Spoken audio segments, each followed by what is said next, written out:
Well, now I'm curious how the other nickname came about. Ladies' night.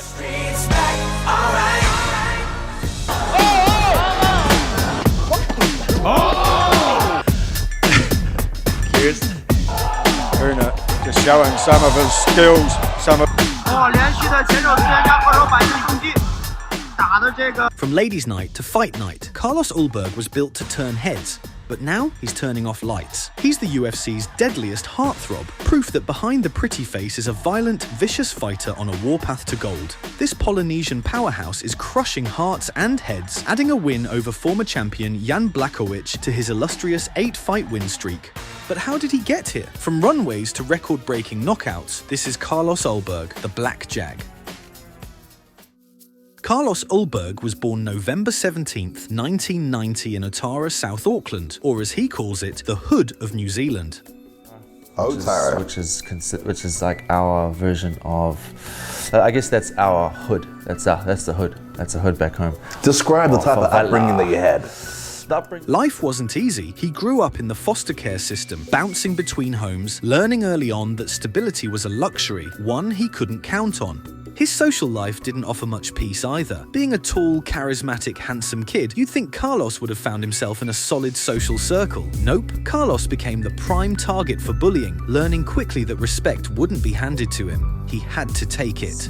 But, you know, I got bullied a lot as a kid, but, you know, I guess, yeah. Carlos began playing rugby in high school, a sport that offered a new sense of physicality, one that latched onto him like a leech. On the side, his brother signed him up for boxing, initially to help with his conditioning. This training would come in handy after a semi-professional rugby match that spiraled into his first televised slugfest. But instead of a fight of the night bonus, Carlos got a 6-week ban from the sport. The next day, at a crossroads, he asked himself, "What about fighting?" and threw himself into an MMA gym, never looking back. Carlos wasted no time beginning his fighting career, and in 2011 had his first professional MMA clash against Kayota Puna, a local veteran who gave him his first taste of fighting. Puna came out sharp, utilizing feints and leg kicks to offset the taller, more rigid Olberg. But with a hunger in his heart that drove him towards success, Carlos made sure to take advantage of his reach, throwing lightning fast right hands with leg kicks of his own.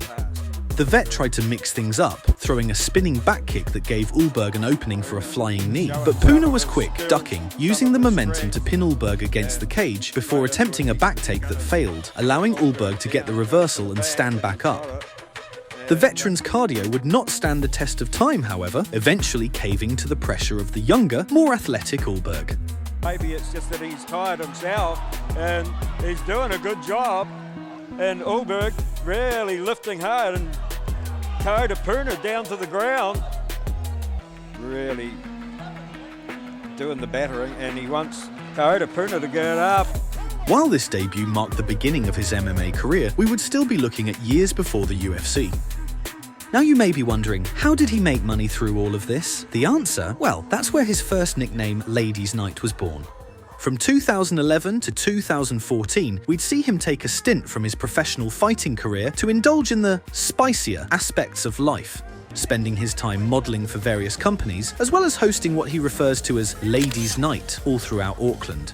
Contrary to what many news outlets may write, however, Carlos was not a stripper, just a highly dangerous man in a thong. But this chapter of his life would help build the overwhelming confidence and determination we see in the octagon today, albeit gained in a different fashion. But while he was spending his evenings entertaining the ladies, his mornings were spent in grueling preparation for the challenges to come. Now, it's worth noting that he didn't need to become a fighter. Carlos could have had a professional career in the modelling realm. But he knew where his heart stood, following it to the beat. That beat led him to the Chinese kickboxing promotion EM Legends, where we'd see Carlos's first challenge against the formidable Sergei Masloboyev, a Lithuanian prodigy with over 20 kickboxing wins who taught Olberg that killer instinct doesn't always beat technique, managing distance, landing devastating knees followed by heavy leg kicks. Carlos managed to put up a fight in the later rounds, but ultimately succumbed to the future Glory World Champion. Fortunately, this loss only made him hungrier, using this as an opportunity to push himself to train harder, improving his technique. These efforts proved fruitful, as he'd then go on to win his next 2 EM Legends events, giving him the confidence to return to New Zealand and sign up for the illustrious King in the Ring, a promotion that gave fighters like former UFC middleweight champion Israel Adesanya a chance to strut their skill set. King of the Ring features a one-night, 8-man tournament-style bout where fighters have to survive 3 fights for a chance at claiming the King of the Ring championship belt, a task Olberg was more than prepared for. His first match was against Tafa Thumper Misipiti, a former 2-time King in the Ring 100kg champion, who, despite his size, boasted destructive explosiveness alongside quick leg kicks. Tafa made sure to live up to his former champion status, quickly putting the pressure on Olberg, landing diabolical leg kicks followed by immense overhand rights. But he wasn't the same novice who valued power over finesse. Carlos threw a left hook that dropped Tafa, who recovered, only to be met by more of Olberg's terrifying precision. The start of the second round made it clear just how underprepared Tafa was, his cardio looking like that of a car running on fumes. All his energy went into those massive hooks, predictable, trying to bring down the deadly model with the little energy he had left. With 1 minute 20 seconds left, Olberg flexed the peak of his improvements, landing a leg kick to the face that stiffened the older fighter into a brick wall before throwing a left hook that brought Tafa crumbling to the mat. It was here we'd see the first of many evolutions. The night wasn't over yet, however. Ladies' Night, after a brutal 3-round fight against Atafakalelu that ended in decision, found himself against Nato Lauli, a southpaw knockout artist boasting an incredible record of 31 wins. This wasn't EM Legends anymore. Before Olberg stood a true warrior. The whole fight was a blur. It wasn't long into the 3rd round before Carlos found an opening, knocking Nato down, having the ref step in to end it, and taking home the King of the Ring 100kg championship belt.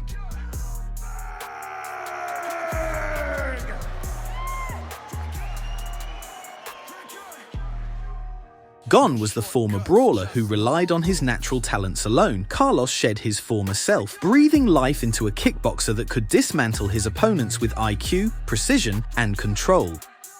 His need for improvement, however, wouldn't end here, returning to the EM Legends promotion to reveal a new Carlos, the Black Jag. These improvements proved enough, at first, allowing him to land combos on Ukrainian fighter Stanislav to force his corner into throwing the towel, a fine display of Olberg's growing talent. But this talent train would come to a screeching halt after meeting Oleg Primachov, a Muay Thai gold medalist world champion that broke the streak of aggressive, violent fighters he was used to, introducing him to the world of slow, steady calculation. Their battle ended in the Jag's defeat, forcing the intermediate fighter to reassess his game once again. 3 months later, the two would meet once more at EM Legends. This time, Olberg wasn't going to play Oleg's game, immediately throwing haymakers, forcing the Ukrainian on the back foot and securing a knockdown only 30 seconds into the first round. Olberg masterfully maintained this aggression for all 3 rounds, securing a unanimous decision win. Ladies' Night had finally become the highlight of the night. Carlos scored one more unanimous decision win at EM Legends against Bruno Susano before switching from kickboxing gloves to tank tops in the 2018 reality game show TV series Game of Bros, a show that was equal parts Survivor, equal parts shirtless flexing. Runs. In total, I did four runs. I guess just a little bit fitter. Bring it on, G. While this might have boosted his public persona, along with 2 offers to go on The Bachelor, it added nothing to the hunger in his heart. TV was fun, but deep down, Carlos knew he didn't want roses. He wanted smoke. In 2019, we'd get to witness Olberg's return to King of the Ring, this time in the 92kg division, now with a mission: become the 2nd King of the Ring 2 division champ, a title once belonging solely to Israel Adesanya.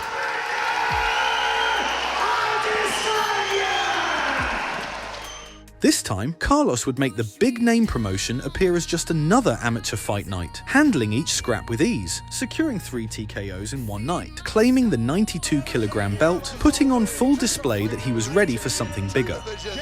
And he's $10,000. And now with 2 division champ on his resume, Olberg was offered a spot on the Dana White Contender Series.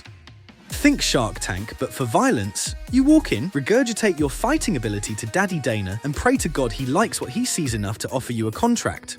No pressure, right?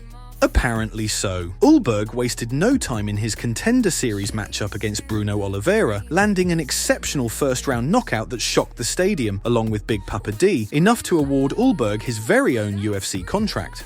But if you thought his road from here was all rainbows and sunshine, think again. In his 2021 debut against Kennedy Nzechukwu, we would see Olberg come face-to-face with his first, so far only, UFC loss, albeit in spectacular fashion, as these two men put on a masterful striking performance that still landed Carlos a performance of the night bonus. It was after this loss we'd see a change, an adaptation that would carry the Black Jag to the heights of the UFC. No longer could he rely solely on his kickboxing background. If he wanted to get to the top, he needed a metamorphosis.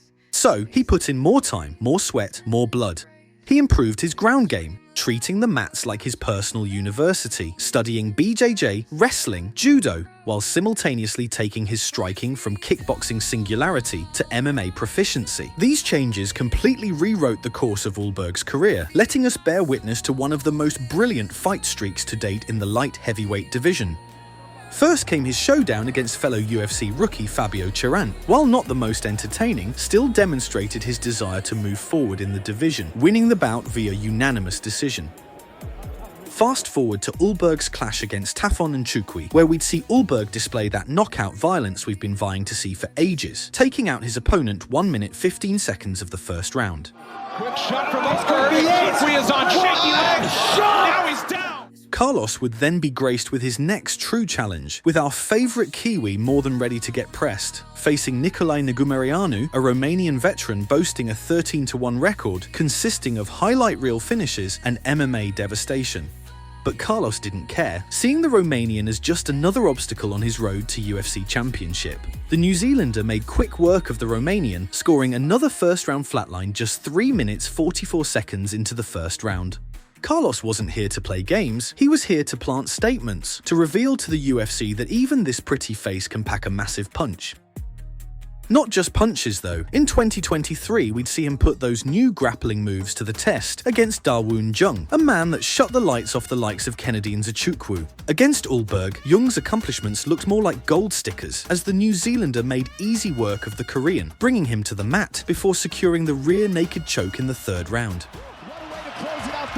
Carlos was no longer a one-dimensional striker. Grappling was secured in the back pocket, making sure everyone knew of it. If you think we're any closer to the end of this story, nah mate, we're just getting started. In 2024, we'd see the third fastest knockout in light heavyweight history against veteran Alonzo Menifield, an absolute powerhouse who, on any other night, would have put on a spectacle in striking proficiency. But against Carlos Ulberg, this master would become the student. In only 12 seconds of the first round, the Black Jag sank its claws into the face of Menifield, knocking the experienced fighter down, earning his very own ESPN MMA highlight video the next day. The UFC was now starting to get nervous. We can't have another of these upside-down fighters becoming champion. We'll lose our Dagestani donations. So they had to send in the big guns. Volkan Oezdemir, a machine sent from the depths of Switzerland, except this Swiss didn't watch from the sidelines. He waged war. With 19 wins, 13 of which coming from knockout, he would prove to be a tall task. But as we've seen, Olberg is no stranger to overwhelming opposition, putting on a beautiful display of prowess against the Swiss, securing a unanimous decision, finally placing himself in the talk for title contention.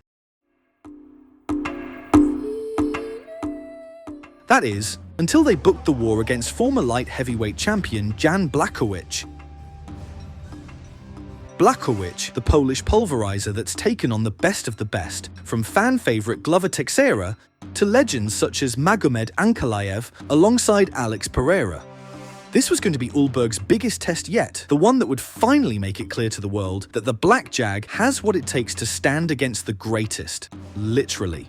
For 3 rounds, we saw these two warriors put on a striking clinic that had much of the audience reeling for Jan to secure the win, but Lady Victory had other plans that night, with Olberg just barely scraping a split decision victory, solidifying himself in the number 3 ranking and a title fight in his future.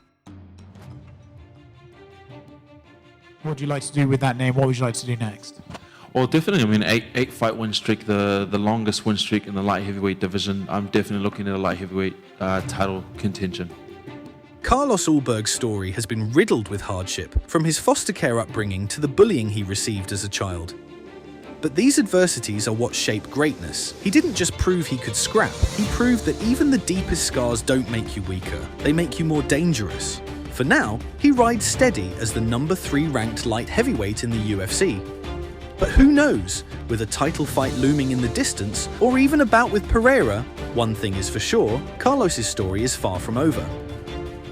From foster homes to fight nights, from catwalks to chaos, the Black Jag turned pain into power, and he's still hunting.